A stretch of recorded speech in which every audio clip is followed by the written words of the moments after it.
This selection filter dropdown allows you to pick specific types of items to be able to select in your model. So things like if I wanted just my members, if I window the same area, now I only have 5 items selected. You can see that the members are selected, but the member ends are not, and the bolts are not selected. You can also create a custom by picking specific things. If I wanted just my welds and bolts, I can hold control and pick just those two.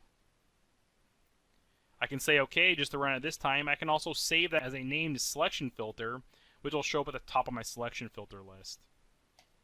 If I do that, I can select just my bolts and welds. All I gotta do is set this back to default, and it'll clear my set selection filters. One thing to point out with selection is only items that are visible within the model can be selected. So if I were to set my selection filter to bolts, I can see that if I window this area, I have 24 items selected. If I were to zoom out and make the same window, you can see that 0 items are selected because my bolts are only visible within this range. Once I get out of that range, it turns off the visibility for those members. This is a user option. So under Options, User Site Options, under Modeling, you will have your level of detail slider.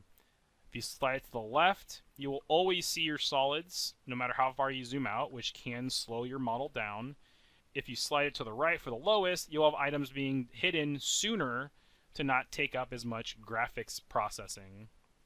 Right in the middle is where we have it by default. So if I slide to the highest and say OK, you can see that even as I slide out here, my bolts are still selectable. So I can still grab those bolts even from out here where it'd be kind of impractical to try to select your bolts.